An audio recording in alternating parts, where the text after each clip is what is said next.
He's on a tight schedule, so he doesn't mind speaking while you're eating. I'd asked him, to join us for lunch, but he's really running tight. There's some freeway problems in LA. So what we'll have to do is give a talk now about his experience as a social activist in the 60s, author report, your own statement to his experience now using social media for political causes. Happy lunch, how are you? Didn't realize my voice was this loud. I'm glad to be here, and you can turn this down. Thank you. I'll share any experience that I've had with you. I understand you're eating, so maybe I'll just make some comments until I see that you stopped eating, and then you can have whatever length of discussion you like. My life has gone in a kind of a full circle because today I'm on the editorial board of The Nation, and I write for The Nation's webpage and for The Nation magazine, and occasionally for mainstream media as an op-ed writer of the commentator on the presidential debate this Wednesday night at the Los Angeles Times. But basically, I've been more outside independent journalist. And sometimes, if the climate is right out there, my journalism becomes mainstream. It has nothing to do with me. It has to do with what the mainstream media decides is relevant.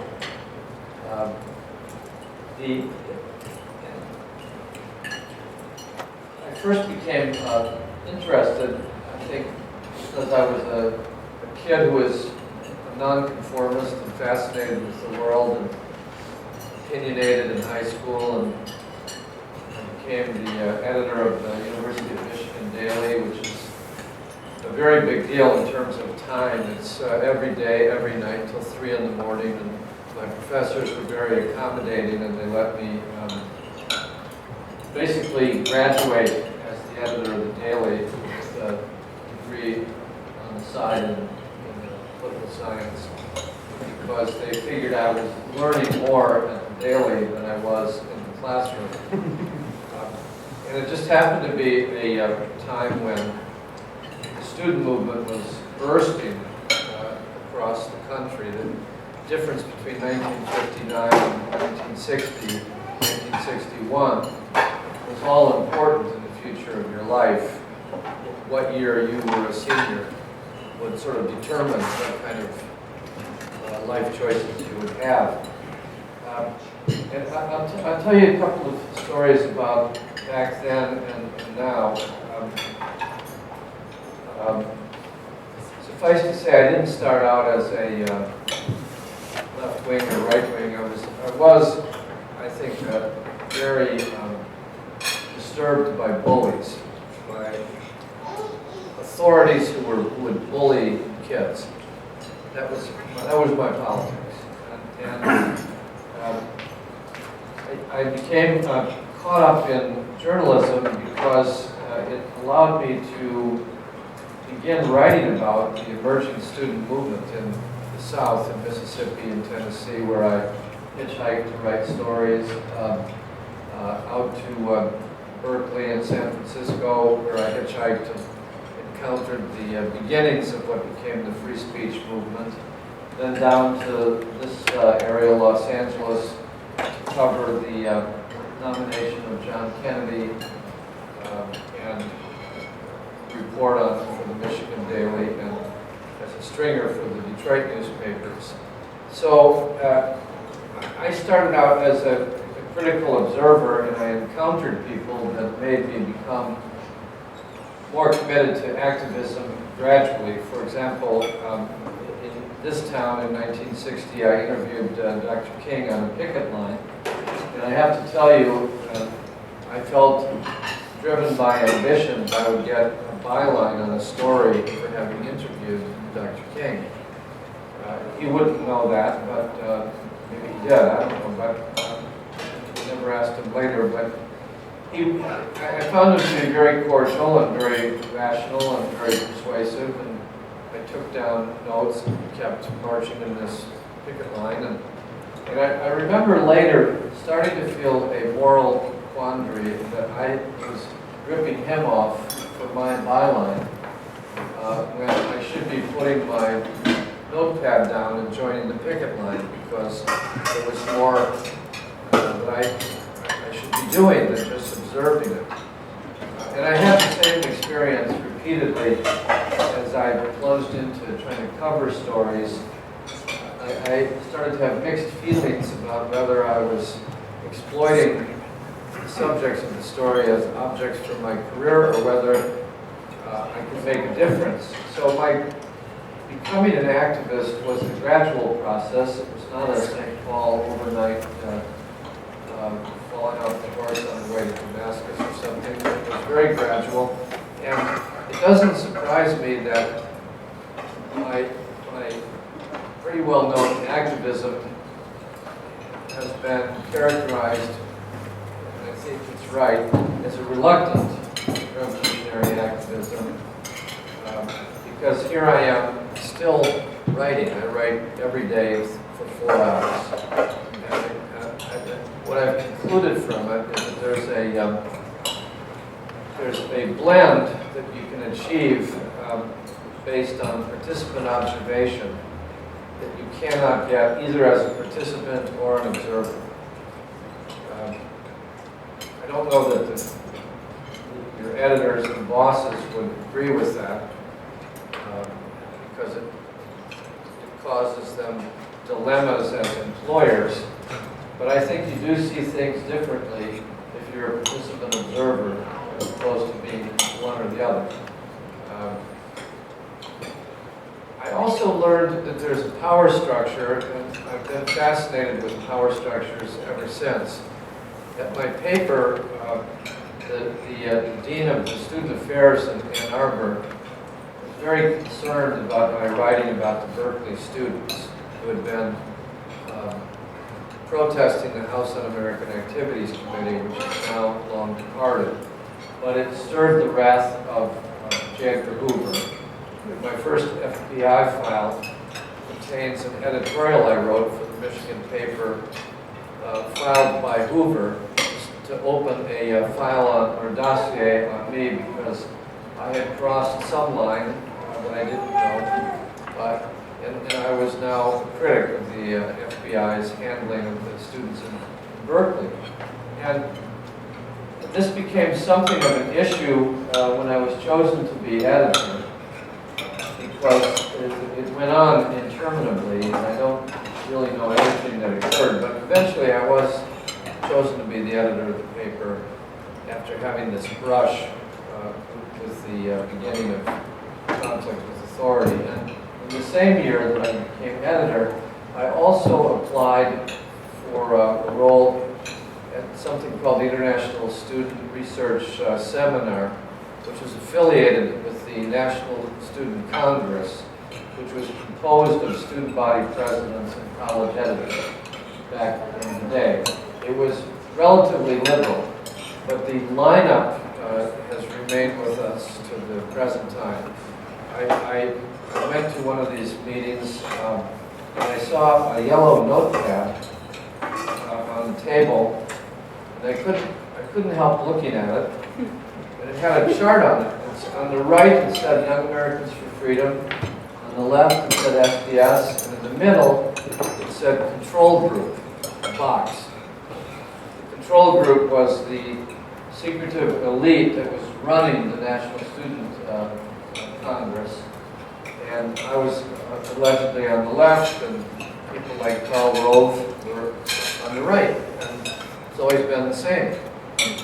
But it piqued my curiosity, who's the Control Group? It took 7 years before Ramparts, Bob Shear's old magazine, got documents showing that the Control Group was from the Central Intelligence Agency, and that they had enlisted many Michigan Daily editors, several rather, Michigan Daily editors before me, who became assets or agents of the Central Intelligence Agency. that's what the problem was when I became editor. That there were some who didn't think that I would be a reliable asset, apparently. But I nevertheless still wanted to be partly in the establishment, so I wanted to go to this seminar. And I was interviewed by people who later I knew turned out to be CIA agents, and they said that I didn't need the seminar. They gave me a brush off, but awarded me money to write a pamphlet on the student civil rights movement in America that they were going to distribute around the world. Now, I didn't know this was the CIA. I thought it was, a good thing. So I wrote a pamphlet on Mississippi called Revolution in Mississippi. It's still around. It was like 40 pages, and out it went. Basically, from my point of view, it got the word out that students are making a difference in the United States. From the CIA point of view, it got the word out that we weren't that bad a country. We weren't a segregated society. We also had all these students who were idealistic and trying to change things from within. The CIA was competing with the Soviet system and its satellites for the attention of the young people around the world in student movements, many of whom went on to be government leaders, as you probably know. So that was the second realization that there were issues above and beyond how independent I felt as a journalist, issues of control that were quite shadowy and kind of disturbing. Fast forward to 50 years later, Los Angeles is burning. It's 1992, and I've been working for a number of years on inner city issues from the vantage point of a state senator as well as a writer. In fact, you might be interested in this book, which is a verso. It's a history of 30 years of gang wars in Los Angeles in the intersection with police. And I was convinced that the war on gangs and the war on drugs were misguided. They were politically useful, but they would only make the problem of incarceration and alienation and violence worse. And to be specific, I thought that it was clear that the LAPD had set up some inner city youth as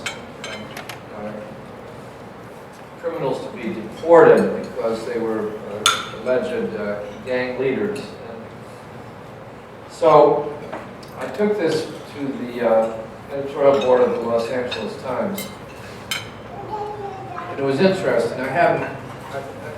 I don't know how editorial boards are constituted, but I was sent to the de facto city editor, Bill Boyarsky, and I had to present this case, and it was cross-examined by half a dozen people. And at the end of it, something was revealed to me. I was quite startled. Maybe it was because I was a senator and somewhat inside the system that I finally heard words that I've never imagined would be uttered by an editor. Boyarsky got up and said, "This is a fucking police state. Let's get on it." He assigned 2 reporters to get to the bottom of what I was charging. And that began the Times' complete unraveling of the LAPD that led to the federal intervention, that led to the consent decree and the reforms of the Los Angeles Police Department. In that case, it was because of the Los Angeles Times and because of a decision by an editor. It could have gone either way. I was fascinated by that, and one of the things I learned from it and believe to this day is that in this city, Los Angeles Times is the all-important institution if you ever are going to get to the truth about gangs or police or Sheriff Baca. That's not because the Los Angeles Times is left wing. It's because they're independent enough to resist the pressure that comes to politicians. politicians are, and I say it as an 18-year veteran of the legislature, politicians cannot be trusted to make any sensible decisions about policing, about police. This is because under our campaign laws, they get bombarded with tens of thousands of mailers saying that they're soft on gangs, soft on drugs, soft on crime. I've experienced it both ways, and politicians just flinch from it. Not to mention that the police also have community organizations, neighborhood watch so-called, that allows them to recruit all kinds of neighborhood leaders who come to your neighborhood council meetings or come to candidate forums and so on. Without the Times, what's happening to poor Leroy Baca today would not have happened. I reported the Sheriff's Department internal gangs and scandals and brutality in this book in 2007. The Times reported it in 2007. It's still, nothing is happening. Now they've got a commission. But if it wasn't for the Times, nothing at all would happen. If it wasn't for the Times, nothing at all would have happened about the LAPD. And you can only imagine what would have unfolded if there had been no police reform. As it happens, we have a relatively reformed police department under pressure of a Justice Department decree, which came about because of LA Times exposures. And we don't have much of a civil liberties bar or civil rights bar in Southern California for reasons that I could go into. If you compare it to New York, you see that the New York Times in New York is much more on top of the stop and frisk scandal and has dedicated itself to bringing attention to that issue. We have the same thing in LA, I think. I'm a little out of the loop, but hundreds of thousands of teenagers are stopped and frisked every year in the inner city of Los Angeles. It's a virtual form of racial profiling. Most of them are not charged with anything, but their names go on ID cards. The Times has chosen not to make that a big issue, which I think is a political decision. It's not a news decision. It's simply based on an internal judgment about how far you can go with reform.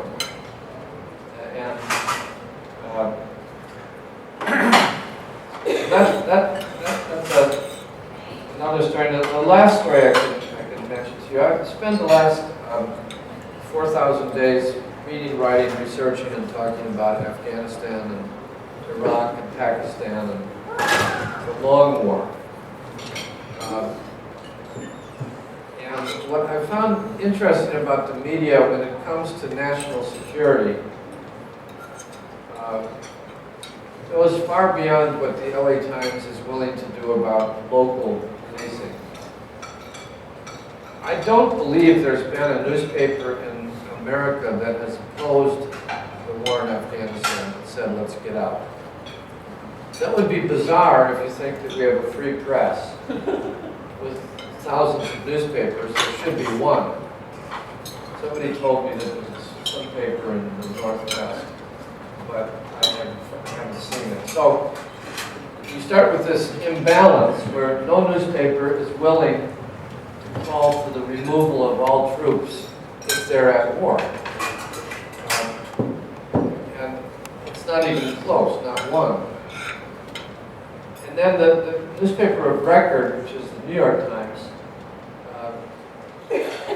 has some association that we have to understand with the intelligence community.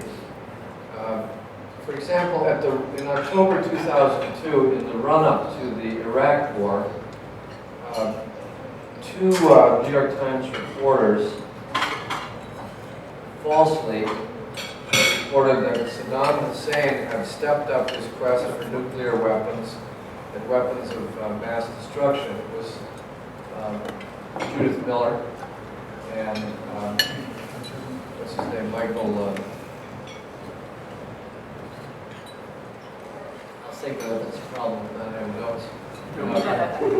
But they were wrong, Judith Miller actually went to jail for concealing her sources, which probably were in the intelligence community. But she became a hero on the left because she had held on to her reporter's notes.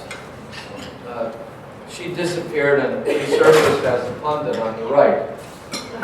The other one has just published a book that came out this week, and a front page article in the Times.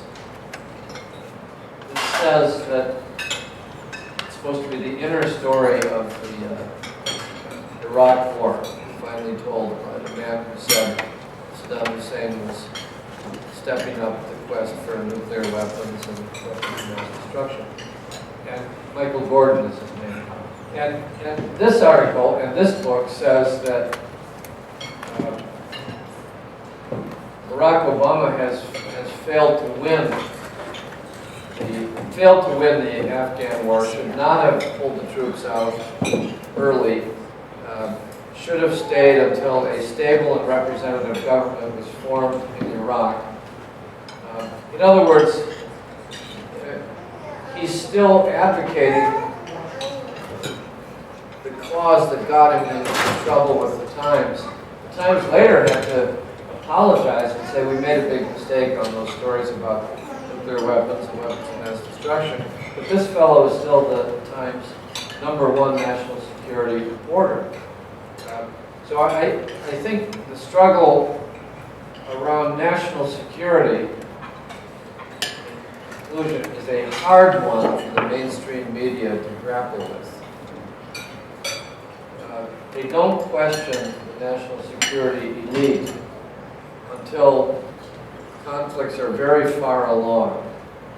And I don't know if that's because of an inner misguided patriotism or collusion. We know that they often have stories, the New York Times, that they hold for a year, knowing full well the story. We also know that they do a lot of consulting with their lawyers because they're afraid of being sued by the Pentagon. So there's a lot of politics at a level that's above my pay grade that goes on in the mainstream media, and if it goes on at the New York Times, you can only imagine that it goes on everywhere. So the battle ahead for you is a very, very tough one because it's hard enough to get the story straight, but also to be sensitive enough to navigate the editorial pressures that are often unseen.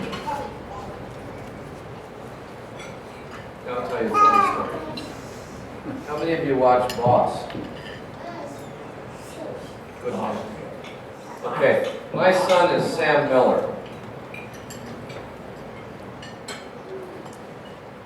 Sam Miller is a reporter for a Chicago newspaper who's investigating a power-mad mayor who's based on Mayor Daley of Chicago. From the book Boss by Mike Royko, one of the great investigative reporters of our time. And it's a surreal series. It's on every Friday night on the Stars.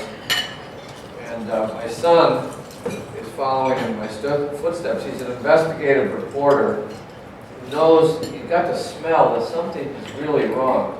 What he doesn't know is that the mayor has a life-threatening disease, is taking hallucinatory drugs, and has arranged to kill several people. It's very Shakespearean. It's very, very over the top. But my son is approached by the power structure of Chicago, and they say, Sam, you could go a long way. If you want to be the editor, we'll make you the editor of the paper, but you've got to don't dig any further into this story until after the election. Up to now, he's a pure reporter. He agrees not to dig any further in exchange for becoming the editor of the paper, which is something like the Chicago Sun-Times.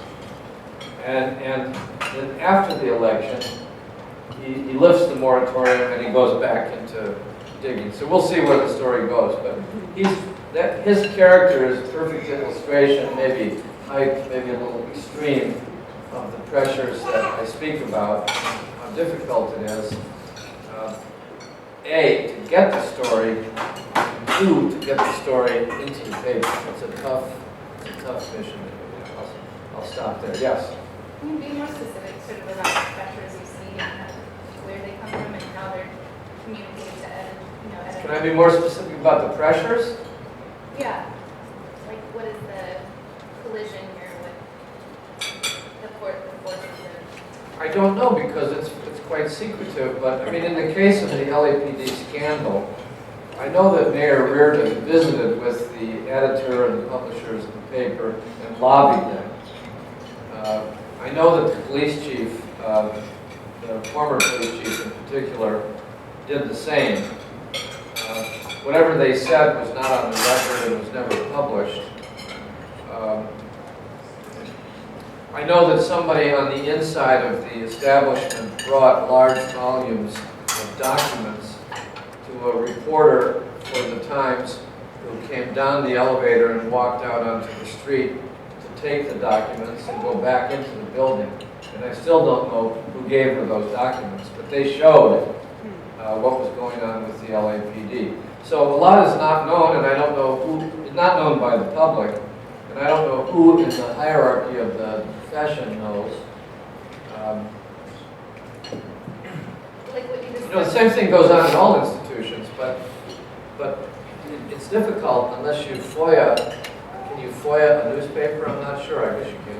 Like what you discussed in the 60s. Huh? What you discussed in the 60s was like I can't hear you. the CIA presence back in the 60s. Is it that extreme now, or what?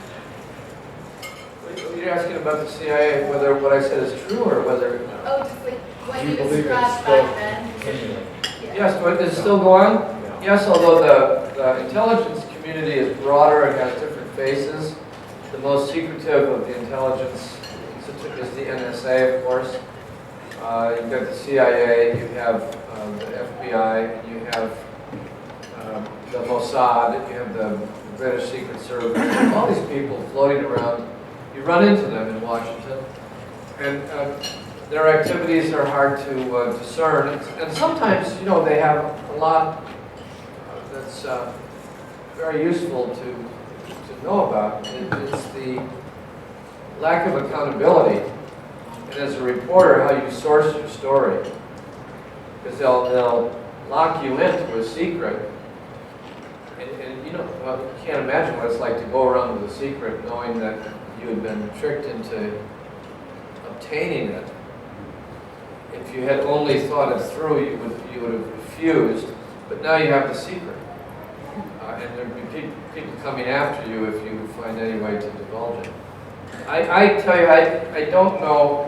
I don't think we have a study of the power structure of any of our institutions. You would have to get the editors, the boards of directors, the contributors, the big advertisers. You'd have to do a whole sociogram to look at it. And still you'd have to realize that it's not a tight conspiratorial elite. It's much more fluid. But there definitely are more secretive and more open sources, as you know. Look at Watergate. During the course of our discussions the last 2 days, we had several independent activist journalists inside this room. And I was wondering if you could give us a perspective of organizing. You were an activist in the 60s and 70s, with SDS, and when you were with Chicago 7. I mean, how you were treated by the mainstream media then, and if there's more opportunities now in social media, independent journalists, to produce. Yes. I'd like to hear from you about what you've discussed regarding Occupy. I thought that was going to be the main part of the Q&A. I'm like an archaeological dig. I go back so far you don't even want to go there. I mean, I have to tell you, our movement started without media. It never occurred to us to seek media. It would not have become what it became without media. But we did not have, press secretaries and stuff like that. Our movement started with recognition that we were on our own, and then Claude Sitton of the New York Times, a Southern guy, decided to write about the sit-ins. His name was Sitton.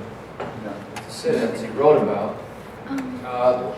Nobody predicted it happening, but he somehow, the story needs to be researched more, but he somehow got the attention of his editors and said, I believe this is real. I believe, in other words, this is important, this will continue, this is going to have an impact, we should cover this story. That's the first bridge that he crossed. He did that very much on his own. John Siegenthaler, who later became a Justice Department official, Robert Kennedy official, was with the Nashville newspaper. There were several courageous or perceptive reporters covering the South. Then it became noticed politically and publicly. And then SNCC hired their first press secretary, who was Julian Bond, who was the father, was later the head of the NAACP. And he was an Atlanta student movement leader, and he had a gift for words and articulation. But he had discovered that if I got beat up, that would make national news. If a black person got beat up and killed, that was not a story. So they deployed me there as an asset to see if they didn't want to kill me, but they wanted me to be beat up because that seemed to be the only way to break what they considered the news media blackout. It could have been extreme, but it did happen. I got beat up, and it became a AP photograph that went around the world. In Boston, Andrew Young, who was a minister in training in Divinity School, looked at the picture in the newspaper and told his wife, Jean, let's move. And they moved to Atlanta. And it became a famous picture.